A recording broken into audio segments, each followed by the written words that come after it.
Mahindra and Mohammad, इसी नाम से शुरुआत हुई $21 बिलियन के महिंद्रा ग्रुप की। सपना तो था टाटा से भी बड़ा एक स्टील प्लांट लगाने का, जिसे पूरा करने के लिए इसके फाउंडर जेसी महिंद्रा का घर तक बिक गया। और जब कंपनी अपने पैर पर अभी खड़ा होने की कोशिश ही कर रही थी, उसी दौरान उनके दोस्त और पार्टनर मलिक गुलाम मोहम्मद उनका साथ छोड़कर पाकिस्तान चले गए। लेकिन महिंद्रा ब्रदर्स ने एक बड़ा सपना देखा था, जिसे आज उनके ग्रैंडसन आनंद महिंद्रा ने पूरा करके दिखाया है। महिंद्रा का नाम सुनते ही शायद आपको थार, XUV 700 और ट्रैक्टर्स का ख्याल आता होगा, लेकिन आज Mahindra group cars, buses, trucks, planes, tractors और बोट्स बनाने के अलावा सॉफ्टवेयर, फाइनेंशियल सर्विसेज, डिफेंस और इंफ्रा सेक्टर में भी एक बड़ा नाम है। एक तरफ जहां ये जावा, SD और BSA जैसी world famous two wheeler companies को ओन करती है, वहीं दूसरी तरफ ये इटली की famous car design company Pininfarina का भी मालिक है, जो फेरारी और माजराटी जैसी दिग्गज कंपनीज के कार्स को डिजाइन करती है। आखिर आनंद महिंद्रा ने ऐसा क्या कर दिया कि एक छोटी सी स्टील ट्रेडिंग कंपनी 100 से भी ज्यादा देशों में काम करने वाली एक ग्लोबल ब्रांड बन गई। आज की इस वीडियो में हम आपको महिंद्रा कंपनी की हिस्ट्री और बिजनेस एम्पायर के बारे में कुछ ऐसी अनसुनी बातें बताने वाले हैं, जिन्हें जानकर आप पूरी तरह से हैरान रह जाएंगे। दोस्तों, महिंद्रा कंपनी के इस सफर की शुरुआत होती है 1892 में, जब पंजाब के लुधियाना शहर में इस कंपनी के फाउंडर जगदीश चंद महिंद्रा का जन्म हुआ। वो अपने 9 भाई बहनों में सबसे बड़े थे और बचपन में ही अपने पिता को खो देने की वजह से परिवार की पूरी जिम्मेदारी उन्हीं के कंधों पर आ गई। अब उस समय जेसी महिंद्रा की उम्र भले ही कम थी, लेकिन उन्होंने अपने भाई बहनों को पिता की कमी महसूस नहीं होने दी। अंग्रेजों का राज था और एक आम इंडियन के लिए अच्छी शिक्षा पाना बहुत ही ज्यादा मुश्किल, लेकिन उस दौर में भी जेसी महिंद्रा ने पढ़ाई लिखाई के महत्व को अच्छी तरह समझ लिया था। इसलिए उन्होंने VJTI से अपनी इंजीनियरिंग की पढ़ाई कंप्लीट की और अपने छोटे भाई कैलाश चंद महिंद्रा को हायर एजुकेशन के लिए कैम्ब्रिज यूनिवर्सिटी भेज दिए। फिर पढ़ाई पूरी होने के बाद जेसी महिंद्रा को टाटा स्टील में सीनियर सेल्स मैनेजर के पद पर एक अच्छी जॉब मिल गई और वहाँ साल 1929 से 1940 तक उन्होंने काफी शिद्दत से काम किया, जिसका नतीजा ये हुआ कि सेकेंड वर्ल्ड वॉर के दौरान सरकार ने उन्हें भारत का पहला स्टील कंट्रोलर नियुक्त कर दिया। और बात अगर उनके छोटे भाई कैलाश चंद महिंद्रा यानी केसी महिंद्रा की करें, तो कैम्ब्रिज में पढ़ाई पूरी होने के बाद वह कुछ सालों तक अमेरिका में ही जॉब किए और 1942 में उन्हें अमेरिका के अंदर इंडियन परचेजिंग मिशन का हेड बना दिया गया। और फिर 1945 में जब वह वापस लौटकर इंडिया आए, तो सरकार ने उन्हें इंडियन कोल फील्ड्स कमेटी और ऑटोमोबाइल एंड ट्रैक्टर पैनल का चेयरमैन बना दिया। हालांकि उसके बाद भी महिंद्रा ब्रदर्स को कई सरकारी और निजी संस्थाओं में काफी बड़े बड़े पद ऑफर हुए, लेकिन अब उनकी सोच बदलने लगी थी। देश आजादी की लड़ाई लड़ रहा था और उन्हें यकीन था कि हम जल्दी ही अपनी आजादी हासिल कर लेंगे। साथ ही वो इस बात को भी अच्छी तरह समझते थे कि भारत के आजाद हो जाने के बाद देश के अंदर स्टील इंडस्ट्री काफी तेजी से ग्रो करने वाली है, लेकिन इस बिजनेस को शुरू करना इतना आसान नहीं था। एक बड़ी रकम की जरूरत थी, जिसे इकट्ठा करने के लिए दोनों भाइयों ने अपना घर बेच दिया और अपने एक दोस्त मलिक गुलाम मोहम्मद के साथ मिलकर एक स्टील कंपनी की शुरुआत की, जिसका नाम महिंद्रा एंड मोहम्मद रखा गया। और यहीं से शुरुआत हुई महिंद्रा ग्रुप के विशाल बिजनेस एम्पायर की। आज भले ही महिंद्रा अपने पावरफुल व्हीकल्स के लिए जानी जाती है, लेकिन सच यही है कि इसकी शुरुआत एक स्टील ट्रेडिंग कंपनी के रूप में हुई थी। उस समय दोनों महिंद्रा भाइयों ने मलिक गुलाम मोहम्मद के साथ मिलकर अपनी इस कंपनी को देश की सबसे बड़ी और सबसे कामयाब स्टील कंपनी बनाने का सपना देखा था। लेकिन 1947 में कुछ ऐसा हुआ जिसने सब कुछ बदल कर रख दिया, क्योंकि जब देश का पार्टीशन हुआ तो मलिक गुलाम मोहम्मद भारत छोड़कर हमेशा के लिए पाकिस्तान चले गए और उनके इस फैसले ने महिंद्रा ब्रदर्स को हिला कर रख दिया, क्योंकि सब कुछ दांव पर लगा हुआ था। लेकिन शायद गुलाम मोहम्मद जी को पाकिस्तान में ही अपना फ्यूचर दिखा और उनका ये फैसला शायद सही भी साबित हुआ, क्योंकि वो पाकिस्तान के पहले फाइनेंस मिनिस्टर बनाए गए। अब गुलाम मोहम्मद की पूरी हिस्सेदारी खत्म होने के बाद एक तरफ जहां फंड की दिक्कत होने लगी, वहीं कंपनी के नाम महिंद्रा एंड मोहम्मद का भी अब कोई मतलब नहीं रह गया। वैसे तो कंपनी का नाम बदलना कोई बड़ा काम नहीं था, लेकिन इसमें दिक्कत ये थी कि महिंद्रा एंड मोहम्मद नाम के चलते कंपनी की सारी स्टेशनरी M&M नाम से छप चुकी थी और इसके रीप्रिंट पर फालतू खर्च करने की बजाय कंपनी का नाम महिंद्रा एंड महिंद्रा रख दिया गया, ताकि इसका शॉर्ट नेम M&M ही रहे और पुरानी स्टेशनरी भी वेस्ट न जाए। लेकिन वो दौर महिंद्रा कंपनी के लिए काफी मुश्किलों भरा था और ज्यादातर लोग तो यही सोच रहे थे कि अब कंपनी सरवाइव नहीं कर पाएगी। लेकिन महिंद्रा ब्रदर्स लगातार कंपनी को चलाने का प्रयास करते रहे और आखिरकार दोनों भाइयों की वो मेहनत रंग लाई, जिसके चलते महिंद्रा एंड महिंद्रा डूबने से बच गई। अब यूं तो महिंद्रा कंपनी स्टील इंडस्ट्री के अंदर ठीक ठाक बिजनेस कर रही थी, लेकिन अब कुछ ऐसा करने का इरादा था जो उनसे पहले भारत में किसी और कंपनी ने ना किया हो, और यहीं पर केसी महिंद्रा के विदेश में रहने का एक्सपीरियंस काम आया। दरअसल केसी महिंद्रा अमेरिका की सड़कों पर जीप को देखकर काफी इम्प्रेस हुए थे और वे इंडिया में भी इसको लाना चाहते थे। बस फिर क्या था, महिंद्रा ने साल 1947 में विलीज कंपनी से बात की और एक कॉन्ट्रैक्ट के तहत वो विलीज जीप्स को इंडिया में ही असेंबल करके बेचने लगे। चूँकि ये जीप सेकेंड वर्ल्ड वॉर के दौरान मिलिट्री के लिए डिजाइन की गई थी, इसलिए इसकी मजबूत बनावट और हाई ग्राउंड क्लियरेंस उस समय भारत की खराब सड़कों के लिए बिल्कुल परफेक्ट थी। इसलिए लोगों के बीच ये जीप काफी पॉपुलर हो गई और धीरे धीरे महिंद्रा की इमेज एक ऑटोमोटिव कंपनी के रूप में बनने लगी। फिर साल 1951 में जेसी महिंद्रा और 1963 में केसी महिंद्रा की जब डेथ हुई, तब महिंद्रा एंड महिंद्रा अपने देश की एक सक्सेसफुल कंपनी बन चुकी थी, जिसके बाद इस कंपनी की बागडोर केसी महिंद्रा के बेटे केशव महिंद्रा को सौंपी गई। हालांकि अमेरिका की पेंसिल्वेनिया यूनिवर्सिटी से पढ़ाई के बाद साल 1947 से ही वो अपने पिता की हेल्प करने लगे थे, लेकिन जब कंपनी की पूरी जिम्मेदारी उनके कंधों पर आई, तब वह बिजनेस को अपने हिसाब से डाइवर्सिफाई करने लगे, जिसकी शुरुआत उन्होंने ट्रैक्टर बिजनेस से की। दरअसल जीप मैन्युफैक्चरिंग की सक्सेस से महिंद्रा ग्रुप का झुकाव ऑटोमोटिव सेक्टर की तरफ कुछ ज्यादा ही होने लगा और साल 1963 में अमेरिका की इंटरनेशनल हार्वेस्टर कंपनी के साथ एक ज्वाइंट वेंचर में महिंद्रा ने B275 ट्रैक्टर को लॉन्च किया और इसके अलावा तमाम तरह के फार्मिंग इक्विपमेंट्स भी बनाने लगे। लेकिन गौर करने वाली एक बात और भी है कि उसी दौरान महिंद्रा परिवार में वो चिराग भी जल चुका था, जिसकी रोशनी में महिंद्रा ग्रुप का रेवेन्यू 80 गुना से भी ज्यादा बढ़ने वाला था। जी हाँ दोस्तों, जेसी महिंद्रा के बेटे हरीश महिंद्रा के घर आनंद महिंद्रा का जन्म हो चुका था और वो अपनी शुरुआती पढ़ाई के लिए ऊटी के फेमस लॉरेंस स्कूल जा चुके थे। खैर, उनकी बात आगे हम डिटेल में करेंगे।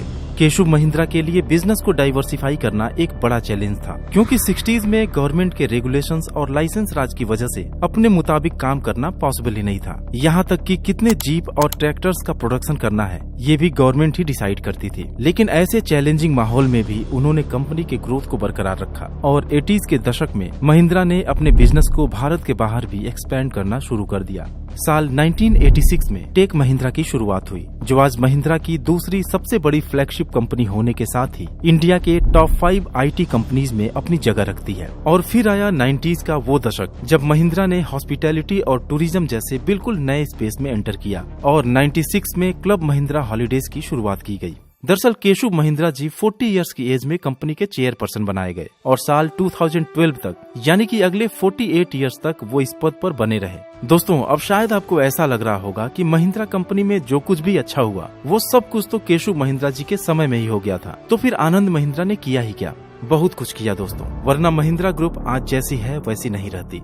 हालांकि यंग एज में उन्हें बिजनेस में कोई इंटरेस्ट नहीं था, वो फिल्म मेकिंग और फोटोग्राफी को अपना कैरियर बनाना चाहते थे। लेकिन हार्वर्ड यूनिवर्सिटी से MBA कंप्लीट करके वापस आने के बाद 81 में आनंद महिंद्रा को अपने steel division Mahindra Eugene steel को एक आम एम्प्लॉय की तरह ज्वाइन करना पड़ा। उन्हें इस काम में मजा आने लगा और वो धीरे धीरे एक एक पायदान ऊपर की तरफ बढ़ने लगे। 91 में उन्हें महिंद्रा एंड महिंद्रा का डेप्यूटी मैनेजिंग डायरेक्टर, 97 में मैनेजिंग डायरेक्टर और फिर साल 2001 में कंपनी का वाइस चेयरमैन बना दिया गया। फिर अगस्त 2012 वो समय आया जब उनके अंकल केशव महिंद्रा ने चेयरमैन पद की जिम्मेदारी उन्हें सौंप दी। असल में लिबरलाइजेशन से पहले, या यूं कहें कि आनंद महिंद्रा के एक होल्डिंग पोजीशन पर पहुंचने से पहले, महिंद्रा कंपनी ने अपने बिजनेस को अलग अलग सेक्टर्स में डाइवर्सिफाई तो कर लिया था, लेकिन उनके ज्यादातर बिजनेसेस किसी विदेशी कंपनी के रहम पर चल रही थी। विलीज के लाइसेंस पर वो जीप बेच रहे थे, इंटरनेशनल हार्वेस्टर के साथ जेवी में वो ट्रैक्टर बना रहे थे, यहाँ तक कि उनकी IT फर्म टेक महिंद्रा भी ब्रिटिश टेलीकॉम के साथ कोलैबोरेशन में काम कर रही थी। अपना कुछ भी नहीं था, जिससे कंपनी का रेवेन्यू और प्रॉफिटेबिलिटी बहुत ही ज्यादा कम थी। लेकिन आनंद महिंद्रा का अंदाज ही अलग है। उनके अंदर गजब का कॉन्फिडेंस है। उन्हें किसी के सहारे पर कंपनी को आगे नहीं ले जाना था। उनके अग्रेसिव डिसीजंस और फ्यूचर ओरिएंटेड अप्रोच की वजह से ही 91 में जिस महिंद्रा ग्रुप का कुल रेवेन्यू जहां 1520 करोड़ रुपए था, वो आज बढ़कर 1.22 लाख करोड़ से भी ऊपर पहुंच गया है। लेकिन ये चमत्कार हुआ कैसे? आइए इसके पीछे की कहानी को भी जानते हैं। दरअसल 90s में सुजुकी, हुंडई और जनरल मोटर्स जैसे ब्रांड्स के इंडिया में आने से मार्केट में लोगों के पास टाटा और महिंद्रा के अलावा कई और भी बेहतर ऑप्शंस आ गए, जो गुड लुकिंग होने के साथ ही फ्यूल एफिशिएंट भी थे। लेकिन महिंद्रा अपनी वही पुरानी जीप में कुछ चेंजेस करके अरमाडा, मार्शल और अरमाडा ग्रैंड जैसी गाड़ियां लॉन्च करती रही, जिसमें लोगों की दिलचस्पी कम होती गई। हालांकि कुछ नए प्रोडक्ट्स भी लाने की कोशिश की गई, जैसे फोर्ड के साथ मिलकर फोर्ड एस्कॉर्ट सेडॉन को लॉन्च किया गया, जो बुरी तरह से फ्लॉप हो गई। तब आनंद महिंद्रा ने जिंदगी का सबसे बड़ा रिस्क लेने का फैसला किया। साल 1993 उन्होंने अपनी R&D टीम को रिस्ट्रक्चर करके पवन गोयनका जी को अपनी टीम में शामिल किया, जो उस समय जनरल मोटर्स में इंजन टेक्नोलॉजी के स्पेशलिस्ट माने जाते थे। आनंद महिंद्रा के दिमाग में क्या चल रहा था ये अंदाजा किसी को भी नहीं था। उन्होंने एक इमरजेंसी मीटिंग बुलाई और जब पवन गोयनका से बिल्कुल नए प्लेटफॉर्म पर एक इंडियन कॉम्पैक्ट एसयूवी डिजाइन करने का खर्च पूछा तो उनके पैरों तले जमीन खिसक गई। 1000 करोड़ की जरूरत थी, जो महिंद्रा ग्रुप के 4 साल के प्रॉफिट से भी ज्यादा थी। लेकिन पीछे हटना आनंद जी ने सीखा ही नहीं है। उन्होंने कुछ खर्चों में कटौती करके इस प्रोजेक्ट को 550 करोड़ के बजट में आगे बढ़ाने का ऑर्डर दे दिया और इस तरह साल 2002 में महिंद्रा की किस्मत बदलने वाला कॉम्पैक्ट एसयूवी स्कॉर्पियो को लॉन्च किया गया, जबकि इसके 2 साल पहले ही इन हाउस इंजन के साथ बोलेरो को भी मार्केट में उतार दिया गया था। और फिर बोलेरो और स्कॉर्पियो की इस जोड़ी ने इंडियन मार्केट में धूम मचा दिया और फिर एक्सयूवी 300, एक्सयूवी 500, एक्सयूवी 700 और थार जैसी दमदार गाड़ियों ने महिंद्रा को मानो पंख ही लगा दिया। और दोस्तों आपको पता ही है, आज भी ये सारी गाड़ियां इंडिया की टॉप सेलिंग कार्स में शुमार हैं। इसके अलावा महिंद्रा की डिफेंस व्हीकल्स पर आज इंडिया ही नहीं बल्कि दुनिया के तमाम देश भरोसा करते हैं। स्कॉर्पियो की सफलता के बाद आनंद महिंद्रा ने तेजी से विदेशी कंपनीज को एक्वायर करना शुरू किया। गुजरात ट्रैक्टर्स और पंजाब ट्रैक्टर्स को अपने में मर्ज करके साल 2010 में महिंद्रा दुनिया की नंबर 1 ट्रैक्टर निर्माता कंपनी बन गई। काइनेटिक मोटर्स, रेवा इलेक्ट्रिक और यूके की लीजेंडरी बाइक कंपनीज जावा, एसडी और बीएसए मोटरसाइकिल्स, इन सब पर आज महिंद्रा का ही कब्जा है। ये लिस्ट काफी लंबी है दोस्तों। साउथ कोरिया की सैंगयांग और इटली की फेमस कार डिजाइन कंपनी पिनिनफरीना में कंट्रोलिंग स्टेक लेकर महिंद्रा ने दुनिया को हैरान कर दिया था। ये वही पिनिनफरीना है जिसने 20 करोड़ रुपए की कीमत वाली इलेक्ट्रिक हाइपर कार पिनिनफरीना बत्तीस्ता को बनाया है। इसके अलावा आज महिंद्रा के पास 2 वर्ल्ड क्लास रेसिंग टीम भी मौजूद है। आज महिंद्रा के टोटल रेवेन्यू का 50% हिस्सा अकेले उसके ऑटोमोटिव डिवीजन से ही आता है। बाकी 31% टेक महिंद्रा और लगभग 9% रेवेन्यू फाइनेंशियल सर्विसेज जनरेट करता है। तो दोस्तों अब तक आप महिंद्रा कंपनी के इतिहास और बिजनेस एम्पायर के बारे में काफी कुछ जान गए होंगे, लेकिन अगर पर्सनली आनंद महिंद्रा की बात करें तो वह समय के साथ चलने वाले एक ऐसे कॉर्पोरेट लीडर हैं जिन्होंने लोगों की जरूरतों के हिसाब से अपने प्रोडक्ट को अपडेट किया है। सोशल मीडिया प्लेटफॉर्म एक्स पर काफी एक्टिव रहने से वो हमेशा सुर्खियों में बने रहते हैं और अपने बिजी शेड्यूल से कुछ समय निकालकर वो मुंबई में हर साल महिंद्रा ब्लूज फेस्टिवल का आयोजन करते हैं। शायद फिल्म मेकिंग और फोटोग्राफी के लिए उनका प्यार अभी भी बरकरार है। उनकी वाइफ अनुराधा एक जर्नलिस्ट थी जो अब एक famous luxury and lifestyle magazine verb की एडिटर हैं। आनंद महिंद्रा ने 1996 में नन्ही कली नाम से एक प्रोजेक्ट की शुरुआत की थी, जिसके जरिए वो 5 लाख से भी ज्यादा गरीब लड़कियों की पढ़ाई में मदद कर चुके हैं। इंडियन बिजनेस इंडस्ट्री में उनके योगदान को देखते हुए भारत सरकार ने साल 2020 में उन्हें पद्म भूषण से भी सम्मानित किया था। बाकी दोस्तों हमारी आज की इस वीडियो में बस इतना ही। जी जनाब, बहुत जबरदस्त। अच्छा, महिंद्रा के बारे में काफी, इनकी गाड़ियों के बारे में, थार वगैरह के बारे में, या इनके ट्रैक्टर्स हैं, 2 व्हीलर के बादशाह हैं। 2 व्हीलर समझो एक तरह से महिंद्रा और 2 व्हीलर ऐसे नाम जुड़ चुके हैं आपस में। तो इस डॉक्यूमेंट्री से ये पूरी डिटेल से पता चला कि महिंद्रा कितना बड़ा नाम है, बड़ा नाम है और बड़ा कितना स्ट्रगल करके ये नाम इतना बड़ा बना है। बिल्कुल। मेन चीज मैंने देखा है, कामयाबी के लिए आपको चाहिए होते हैं डिसीजन। हाँ। आपको रिस्क लेना पड़ता है, आपको ऐसा कुछ करना पड़ता है कि या तो आप अर्श पर हैं या तो आप फर्श पर हैं। लेकिन अगर आप फर्श का सोचेंगे तो फिर आप कर नहीं पाएंगे। आप हमेशा अर्श का ही सोचेंगे। अर्श का सोचेंगे, ऊपर का सोचेंगे, उरूज का सोचेंगे तो आपको कामयाबी मिलेगी। बिल्कुल। और देखिए ना, आखिर में उन्होंने 5 कंपनी खरीद ली। देखिए किसी बात है जी, ग्रेट। और मैं बात करूंगा कि जब वो मतलब कि जो पहले सबसे थे जो महिंद्रा, उनकी जो है वो माँ बाप की डेथ हो गई और उन्होंने अपने भाइयों को केसी महिंद्रा को भी पढ़ाया और उसके अलावा जो है वो खुद भी काम किया और बाद में भी काम कर सकते थे क्योंकि इतने अच्छे ओहदे उनको मिल चुके थे और दोनों भाइयों को। लेकिन वो चाहते थे कि अपना बिजनेस स्टार्ट हो। उन्होंने ये नहीं कहा कि वो ओहदे भी हासिल कर रहे हैं, वो आज वही ओहदे रखते तो आज कोई महिंद्रा का नाम ना होता। अगर वही ओहदे होते तो वही नौकरी होती तो कोई कहीं जगह पे जिक्र होता कि कोई महिंद्रा नाम का बंदा जो है वो था। जिंदगी में रिस्क लेने पड़ते हैं ना, तो उन्होंने जो है वो फिर बिजनेस शुरू किया और बिजनेस करके जो है वो अपना आप साबित किया। और उसके अलावा जो है वो गुलाम मोहम्मद जो है वो भी, मतलब गुलाम मोहम्मद साहब जो फाइनेंस मिनिस्टर लगे हैं पाकिस्तान के। पहले तो क्लैपिंग महिंद्रा ग्रुप के लिए, और जिस तरीके से उन्होंने मेहनत की। अच्छा, रिस्क कितना, कोई भी काम है ना उसमें जब तक आप रिस्क नहीं ना लोगे अब वो यार अब 550 अब मतलब 1000 करोड़ चाहिए, 1000 करोड़ 4 सालों के प्रॉफिट से भी ज्यादा। अब क्या करें कि इसको कैसे मैनेज किया जाए, उसमें में से देखो कौन कौन से खर्चे मिनिमाइज कर सकते हैं। वो किए 550 करोड़ में कहा कि भाई हो जाओ शुरू कर लगाओ अपना सब कुछ इन्होंने दाव पे लगा दिया। हाँ। जब एक दफा नुकसान होते हैं हम दोबारा रिस्क ही नहीं लेते। नहीं रिस्क तो मतलब आप देखो कि उन्होंने जब आपने कम्पीट करना है ना टाइम के साथ, कि जो वक्त चल रहा है फ्यूचर के साथ आपने, तो फिर आपको ये चीजें देखनी पड़ती हैं कि हमने किस फील्ड में अब क्या कैसे करना है। तो रिस्क लोगे तो फिर ही है भाई, रिस्क नहीं लोगे तो फिर आप बहुत पीछे रह जाओगे। और हमने बहुत कुछ नया जाना।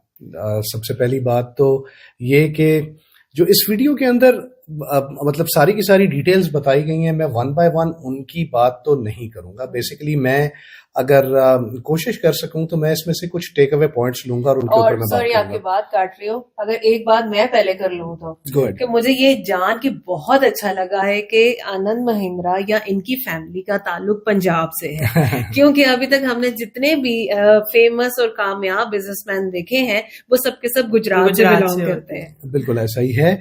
और अगर वन बाय वन उन टेक अवे पॉइंट्स की बात की जाए तो सबसे पहला पॉइंट एजुकेशन और उसकी इम्पोर्टेंस को जानना। और हमने यहाँ पे ये जाना कि मतलब जेसी महिंद्रा एंड केसी महिंद्रा दोनों भाइयों ने एजुकेशन को किस तरह से अपनी प्रायोरिटी नंबर 1 रखा, बावजूद इस चीज के कि उनके ओह माय गॉड, मतलब उनकी जो वाइफ है वो जर्नलिस्ट थी, वो जो है वो म्यूजिकल उनके इवेंट्स भी हो रहे हैं, वो बच्चों के लिए भी कर रहे हैं। उन्होंने अपना वो जो शौक था वो भी नहीं छोड़ा, लेकिन उन्होंने किस तरह से यार किया पूरी जर्नी, वही ना, मतलब किस तरह से अगर हम स्टार्ट से बात करते हैं तो एक वो होता है ना कि एक बेसिक स्टेप तो ले लिया गया था, लेकिन उसको आगे लेके जाना किस तरह से वो 1000 करोड़ को 550 करोड़ में कन्वर्ट करके, मतलब लोगों की जरूरत के लिहाज से उन्होंने खुद को। और जो पहले इस तरह से हो रहा था कि जब हुंडई आई थी और बड़े बड़े ब्रांड्स आ गए थे ना, तो सब बहुत ज्यादा ना यानी कि ऑप्शंस बहुत ज्यादा थे, आप ये ले सकते हो, आप वो ले सकते हो। तो उन्होंने ये किया कि उन्होंने फिर अपने उस पर काम किया, क्योंकि उनकी पहले इतनी ज्यादा कोई डिफरेंट चीजें नहीं आ रही थी, लेकिन फिर बोलेरो आई उनकी, और उनकी स्कॉर्पियो आई, फिर उसके बाद उनकी थार आई, उनकी वो जो थी वो जो जिसको हम कहते हैं कि वो रेसिंग कार्ड